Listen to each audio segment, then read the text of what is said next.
আসসালামু আলাইকুম। তো খাস দখলের মামলা মানে হচ্ছে যে সম্পত্তি আপনার দখলে নাই কিন্তু আইনগতভাবে আপনি দখল পাবার অধিকারী, ওই রকম মামলাকে আমরা বলি যে আপনি খাস দখলের মামলা। এখন এই খাস দখলের মামলা করার একটা নির্দিষ্ট টাইম ফ্রেম আছে, কিছু কোর্ট ফি দিতে হয়, এবং এই দখলের মামলার ক্ষেত্রে আমরা ইনজাংশন চাইতে পারবো কি পারবো না। তো আজকের আলোচনায় আমরা কেস ল দেখার চিন্তা ভাবনা করতেছি যে যেখানে এই রিলেটেড আমাদের হাইকোর্ট কি বলতেছে। তো প্রথমেই আমরা যে জিনিসটা একটু বোঝার চেষ্টা করি সেটা হচ্ছে যে আমাদের খাস দখলের মামলার জন্য খরচটাপাতিটা কেমন। এরপরে আসতেছি আমরা এখানে যে আদালত কি বলল। আর মনে রাখবেন আদালতের এইগুলোকে আমরা বলি যে এটা হচ্ছে আমাদের প্রেসিডেন্ট, এটা হচ্ছে আমাদের নজির। এইগুলো দেখিয়ে আমরা নিম্ন আদালতকে বলতে পারি যে স্যার এখানে ইনজাংশন গ্রহণ করা যাবে না, এখানে গ্রহণ করা যাবে। অর্থাৎ আইনের বাইরে আদালতের এই প্রেসিডেন্টগুলো, এই নজিরগুলো আমাদের কাজে আসে।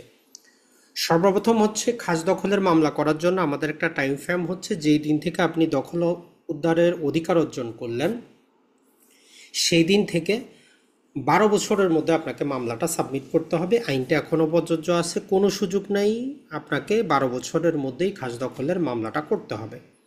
এই মামলা করার জন্য যে কোর্ট ফিটা সেটা হচ্ছে যে আমাদের 2% হিসাবে, প্রপার্টি ভ্যালু হিসাবে দিতে হয়। তবে ম্যাক্সিমাম 40,000 টাকা, আর কোর্ট ফি আইনের 35-এর এ ধারার কারণে 15% যুক্ত হয়, টোটাল 46,000 টাকা।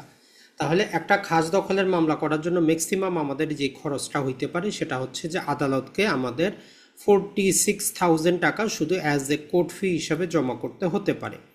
এর পাশাপাশি আইনজীবীর খরচ আছে, প্রথমবার মামলা দায়ের করতে আইনজীবী বেঁধে 5 থেকে 10,000 টাকা নিবে। এটা ছাড়া প্রতি শুনানিতে খরচগুলো তো আর আপনার আছে। এখন নর্মালি মামলা দায়ের করার পরে আমরা বা প্র্যাকটিসে যেটা হয় যে একটা অ্যাপ্লিকেশন আমরা ফরওয়ার্ড করি, সেটা টেম্পারারি ইনজাংশন হোক অথবা তাৎক্ষণিকের জন্য আমরা ইন্ট্রিম অর্ডার চাই এই স্ট্যাটাসকো বজায় রাখার জন্য। তো এই যে কেস লটা হচ্ছে ফার্স্ট মিসেলেনিয়াস আপিল। তো এইটা হচ্ছে 30 BLC high court division, page number 389। খুবই গুরুত্বপূর্ণ, যখনই আপনি বিবাদীর আইনজীবী হিসাবে এই ইনজাংশনের বিরুদ্ধে দাঁড়াবেন এই কেস লটা আপনার কাজে দিবে।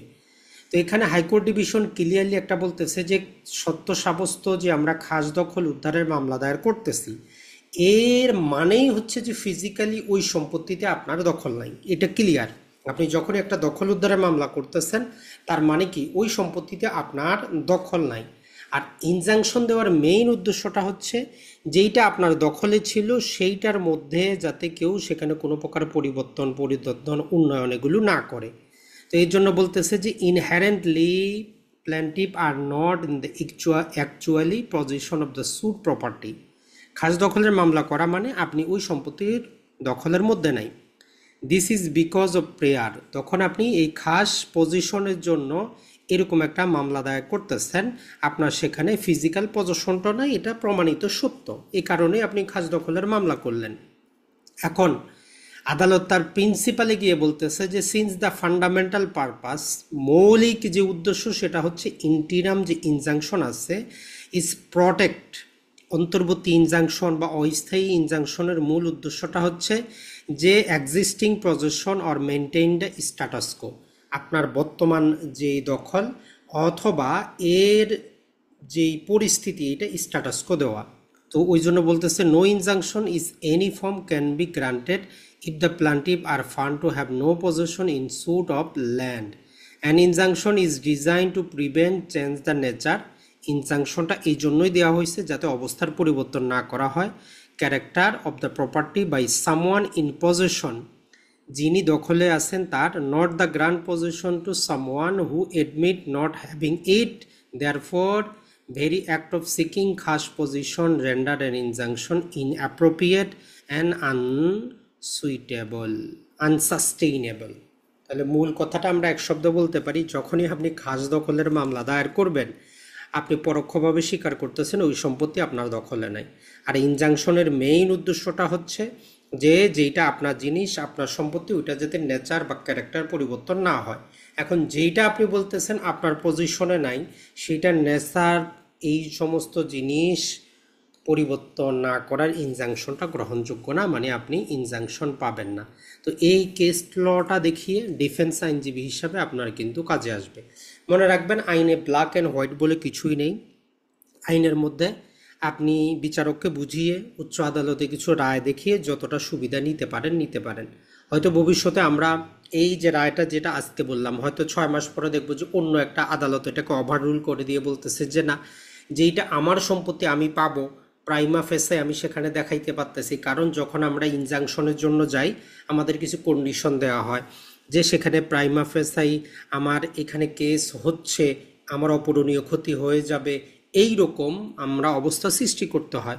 তো যেটা আমার সম্পত্তি ক্ষতি হবে, তো সেটাতে আদালতে ইনজাংশন দিতে পারে। তো ভবিষ্যতে হয়তো আমরা কি পাবো, আরও এর বিপরীত আদালতের নজির পাবো। তো এই জন্য নজিরগুলো সবসময় পরিবর্তন হয়। বিজ্ঞ আইনজীবী তারাই হন যারা এই নজিরগুলো সম্পর্কে সচেতন থাকেন এবং আপ টু ডেট নিজেকে রাখেন, ওই অনুযায়ী কি করা হয় কাউকে উপদেশ দেওয়া হয়। তাহলে এইটা আপনার কাজে হচ্ছে ডিফেন্স আইনজীবী হিসাবে কেউ যদি ইনজাংশন চায় আপনি এটা রহিতকরণ করতে পারবেন। এখন হচ্ছে আপনি ইনজাংশন যদি চান আপনাকে খুঁজতে হবে যে ইনজাংশন দেওয়ার পক্ষে কোন কোন জাজমেন্টগুলো আছে, সেগুলো আপনার পক্ষে আপনি একত্রিত করে রাখতে হবে, যখনই প্রয়োজন সেখান থেকে আপনাকে দিতে হবে। এখন এগুলো আপনি খাতায় হ্যান্ডনোট করে রাখতে পারেন, বর্তমানে ডিজিটাল যুগ, ল্যাপটপে রাখতে পারেন, অ্যান্ড্রয়েডস অ্যাপসে রাখতে পারেন। যে ইনজাংশন বিভিন্ন ওয়েবসাইট আছে সেখানে আপনি মাসিক ভিত্তিতে নিয়ে ইনজাংশন রিলেটেড সার্চ দিলে এই পর্যন্ত যত আদালতের রায় আছে সেগুলো চলে আসবে, injunction grant, injunction not grant. তো সেক্ষেত্রে আপনার কেসের উপযুক্ত যেটা সেটা অনুযায়ী আপনি প্রতিকার পেতে পারবেন।